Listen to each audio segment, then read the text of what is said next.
Antihypertensives are a class of drugs that are used to treat hypertension. Antihypertensive therapy seeks to prevent the complication of high blood pressure such as heart attack and stroke. Examples of a drug class that are used for treatment of hypertension are ACE inhibitors. These are the other examples of ACE inhibitors, which are the benazepril, fasinapril, lisinopril, captopril, enalapril, ramipril, moexipril, kenapril, and chandolapril. ACE inhibitors stimulate the dilation of blood vessels by inhibiting the production of angiotensin II. So there are major organs that ACE inhibitors affect: the kidney, blood vessels, heart, brain, and adrenal glands. So the ACE inhibitors lower blood pressure by reducing peripheral vascular resistance without reflexively increasing cardiac output, heart rate, or contractility. So, etong mga drugs na ito, binablock nila ang enzyme na ACE, which cleaves angiotensin I to form the potent vasoconstrictor angiotensin II. Ang ACE is responsable siya for the breakdown of bradykinin. Ang bradykinin ay isang peptide that increases the production of nitric oxide and prostacyclin by the blood vessels. So, both nitric oxide and prostacyclin are potent vasodilators. And ACE inhibitors decrease angiotensin II and increase bradykinin levels.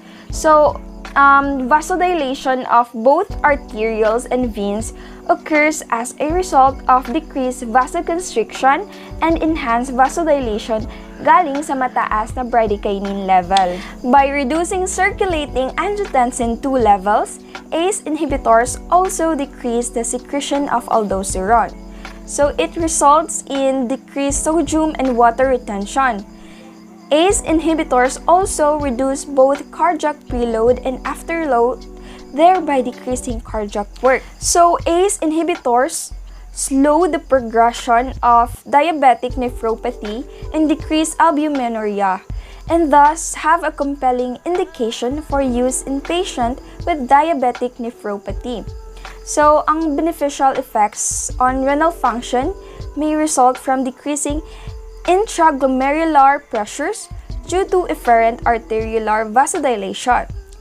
ACE inhibitors are a standard in the care of patients following a myocardial infarction and first-line agents in the treatment of patients with systolic dysfunction.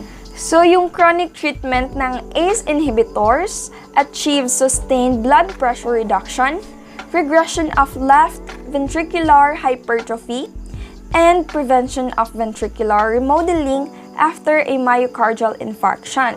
So, yung ACE inhibitors, they are the first-line drugs for treating heart failure. Hypertensive patients with chronic kidney disease and patients at increased risk of coronary artery disease, all of the ACE inhibitors are equally effective in the treatment of hypertension at equivalent doses.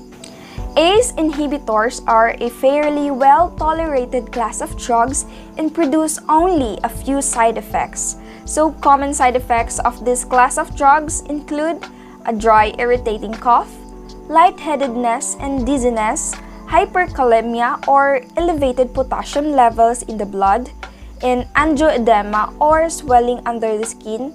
Lastly, renal impairment. Although yung ACE inhibitors are very useful for treating several diseases, they are not recommended in patients who have experienced an extreme reaction in the past. So, ACE inhibitors are not recommended in patients with a previous history of angioedema or hypersensitivity to this class of drugs. So, concomitant use of ACE inhibitors with diuretic or non-steroidal anti-inflammatory drugs or the NSAIDs is discouraged, as this combination increases the risk of kidney injury. NSAIDs constrict the blood vessels that supply the kidney. Similarly, diuretics reduce blood volume and decrease the blood flow to the kidney. So the kidneys can compensate for this loss in blood flow using the RAAS or the renin-angiotensin system. However, ACE inhibitors target the RAAS, meaning the kidneys cannot recover. This severely lowers blood pressure, increasing the risk of acute kidney injury, and therefore, it is not recommended for patients with renal artery stenosis.